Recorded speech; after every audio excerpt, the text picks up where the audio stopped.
এই রাতের গভীর অন্ধকারে কিছু সত্যি ঘটনা শোনাবো, যা শরীর জুড়ে কাঁটা দিয়ে দেবে আপনার। আমি এসেছি আবার গল্প নাইটে।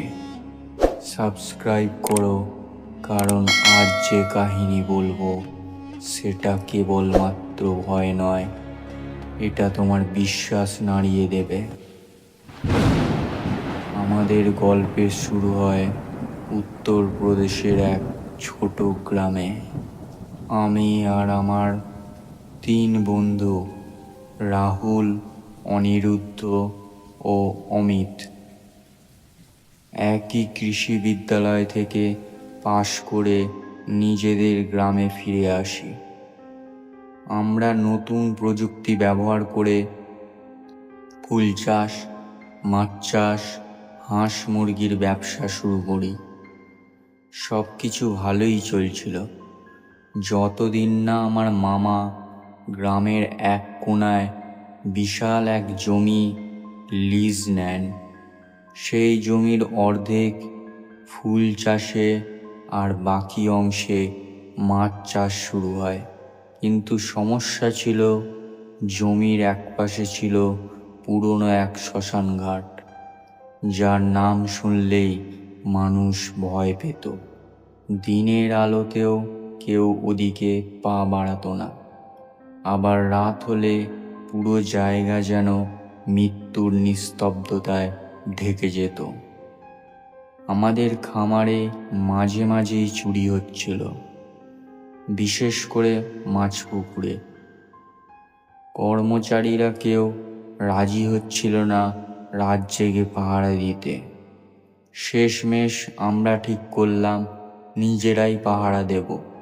খামারের পাশে এক উঁচু কাঠের ঘর বানানো হলো, চারদিক নজরদারির জন্য। পরিকল্পনা হলো 2 জন করে পালা করে পাহারা দেব। এক রাত পাহারায় ছিল রাহুল আর অনিরুদ্ধ। পরদিন সকালে অনিরুদ্ধ আমাকে ডেকে বলল, বন্ধু, আজ তুই মাঠে যাস না। আমি অবাক হয়ে জিজ্ঞেস করলাম, কেন? অনিরুদ্ধ বলল, গত রাতে স্বপ্নে দেখলাম তুই ফুলের বাগানে গেছিস, কিন্তু সঙ্গে কেউ ছিল না। হঠাৎ অন্ধকার থেকে এক ভয়ঙ্কর কিছু তোর সামনে এসে দাঁড়ায়। তার মুখ ছিল অর্ধেক হাড় আর অর্ধেক মাংসে ঢাকা, চোখে আগুনের মতো আলো। আমি ভয়ে কাঁপতে কাঁপতে ঘুম থেকে উঠেছিলাম। আমি স্বপ্ন বলে বিষয়টা হেসে উড়িয়ে দিলাম। কিন্তু দুপুরে খবর এলো আমাদের পাশের বাড়ির গণপতি কাকা মারা গেছেন। তার চিতা ওই শ্মশানেই সন্ধ্যায় জ্বালানো হবে। সন্ধ্যা ঘনাতে চারদিক কেমন জানি নিস্তব্ধ হয়ে গেল। এক ধরনের পোড়া গন্ধ ভাসছিল বাতাসে। সেই রাতে অমিতকে বললাম, চল পাহাড়ায় যাই। সে বলল, আজ আমার শরীর ভালো লাগছে না, তুই একাই যা। আমি বললাম, ঠিক আছে, আমিই যাচ্ছি। রাত 11:30।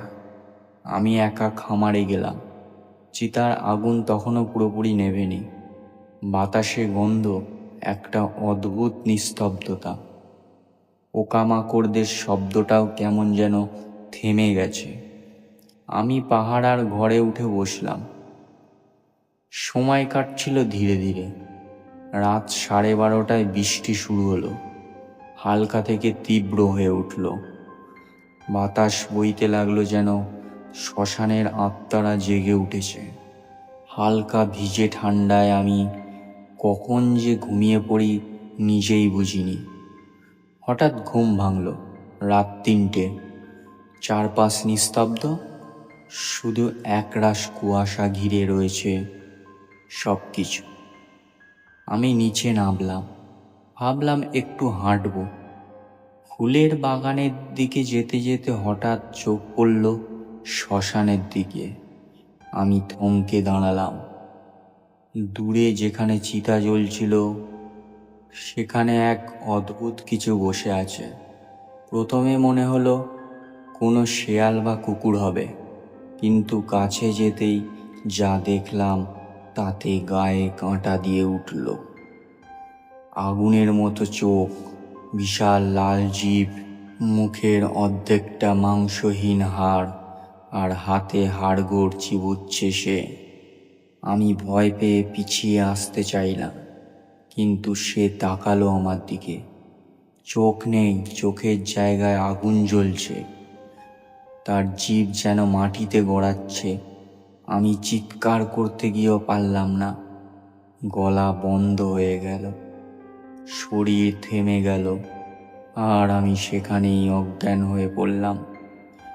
সকালবেলা আমার জ্ঞান ফিরে আসে। দেখি আমি আমাদের বাড়ির বিছানায়, পাশে রাহুল, অনিরুদ্ধ আর অমিত বসে। ওরা বলল, ভোরে অনিরুদ্ধের মন খুব অশান্ত ছিল। তখন ওরা মাঠে গিয়ে দেখে তুই মাটিতে পড়ে আছিস। 3 দিন আমি জ্বরে ভুগলাম। ঘুমের মধ্যে শুধু একটাই দৃশ্য দেখতাম, আগুনের চোখ, বিশাল জিভ আর কঙ্কাল মুখ। এই ঘটনার পর আমরা সিদ্ধান্ত নিলাম রাতে আর কেউ পাহারায় যাবে না। খামারের কাজে ক্ষতি হয়নি, কিন্তু আমাদের মানসিক অবস্থা পুরো বদলে গেছে।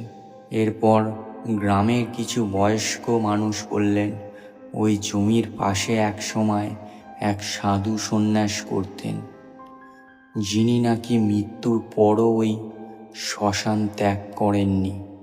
কেউ কেউ বলেন তিনি অভিশাপ দিয়ে গেছেন ওই জায়গাটাকে, আর সেই আগুনের মানুষ সম্ভবত তার আত্মার রূপ।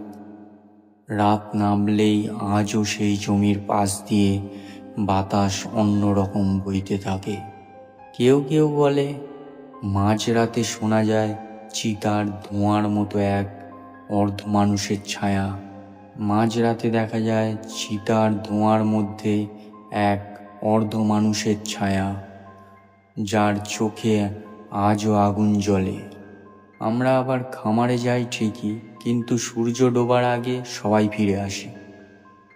এটাই ছিল আমাদের জীবনের সেই এক রাত, যা চিরদিনের জন্য আমাদের বদলে দিল। আর এই সত্যি ঘটনাটাই আমি আজ শোনালাম গল্প নাইটে।